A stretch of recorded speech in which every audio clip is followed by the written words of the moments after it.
எல்லாருக்கும் வணக்கம். என் பேர் துளசிமதி முருகேசன். நான் இப்போ பாரிஸில் நடந்த பாராலிம்பிக்ஸில் சில்வர் மெடல் வின் பண்ணியிருக்கேன். எனக்கு இந்தியாவிலேயே ஸ்போர்ட்ஸில் 2வது உயரிய விருதான அர்ஜுனா அவார்டு அனௌன்ஸ் பண்ணியிருக்காங்க சென்ட்ரல் கவர்மெண்ட். இது ரொம்ப ஹாப்பி மொமெண்ட் அண்ட் எமோஷனல் மொமெண்ட்டும் கூட.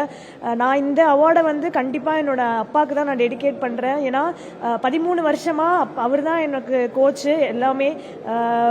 அவரோட சாக்ரிஃபைஸ் லைஃப்பில் நிறைய சாக்ரிஃபைஸ் பண்ணியிருக்காரு எனக்காக. ஸோ நான் அவருக்கு தான் இந்த அவார்டை நான் டெடிகேட் பண்ணுறேன். அனௌன்ஸ் பண்ணும்போது நான் கிளாஸ் அட்டன் பண்ணிட்டு இருந்தேன். நான் வெட்டினரி 3rd இயர் படிச்சுட்டு இருக்கேன்.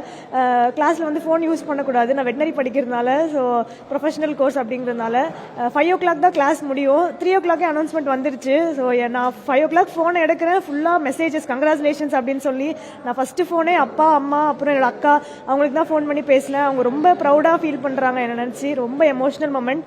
இன்னைக்கு high cash incentive national win medallist எல்லாருக்குமே ஒரு 1000 பேருக்கு நம்ம நேரு ஸ்டேடியமில் நம்ம டெப்டி சிஎம் சார் கொடுத்துருக்காங்க.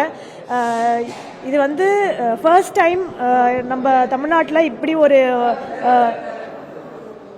ஃபர்ஸ்ட் டைம் இந்த மாதிரி 1000 பேருக்கு ஹை கேஷ் இன்சென்டிவ் கொடுக்கறது.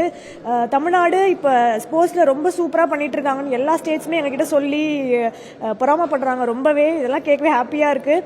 நான் 7 வருஷத்துக்கு முன்னாடி இதே இடத்துல எங்கள் அப்பா கூட கூட்டத்தில் ஒருத்தராக நான் இந்த ஹை கேஷ் இன்சென்டிவ் வாங்குறதுக்காக நான் உட்காந்து வெயிட் பண்ணிட்டு இருந்திருக்கேன். ஸோ இந்த ஈவெண்ட்டுக்கு நான் ஸ்டேஜில் நின்று நான் பேசுகிறேன், டெப்டி சிஎம் கூட நான் உட்காந்துருக்கேன்னு நினைக்கும் போது ரொம்ப ஹாப்பியாக இருக்குது. ஸ்போர்ட்ஸு இன்னும் இந்த மாதிரி ஹை கேஷ் இன்சென்டிவ்லாம் கொடுக்கறதுனால எங்களுக்கு இன்னும் மோட்டிவேட் ஆகுது. ஸ்போர்ட்ஸ்னால நம்மளுக்கு இவ்வளோ என்ன சொல்ற வாய்ப்புகள் இருக்கு. நம்ம ஸ்போர்ட்ஸுக்கு போனால் நம்மளால சாதிக்க முடியாது லைஃப்ல அப்படின்லாம் கிடையாது. நம்ம கவர்மெண்ட் எவ்வளவோ சப்போர்ட் பண்றாங்க. ஸ்போர்ட்ஸ்க்கு வந்தாலுமே வேலை வாய்ப்புகள் 3% இடஒதுக்கீட்டில் வேலை வாய்ப்பும் கொடுக்குறாங்க.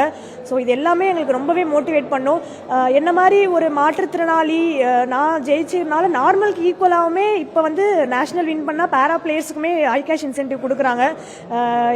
இதெல்லாம் பார்க்கவே ஒரு golden period for athletes and பேரா அத்லெட்ஸ் தான் சொல்லுவேன் நான். கண்டிப்பாக இது இன்னும் மேலும் நம்ம தமிழ்நாடு ஸ்போர்ட்ஸில் தமிழ்நாடு பிக்கஸ்ட் ஸ்போர்ட்டிங் ஸ்டேட்டாக மாறணும்னு நம்ம டெப்டி சிஎம் நிறைய எஃபர்ட்ஸ் போட்டுட்டு இருக்காங்க. ஸோ கண்டிப்பாக அவரை பெருமைப்படுத்துகிற மாதிரி நம்ம இந்தியாவுக்கும் தமிழ்நாட்டுக்கும் கண்டிப்பாக இன்னும் நிறைய மெடல்ஸ் வாங்கி கொடுப்போம். நன்றி.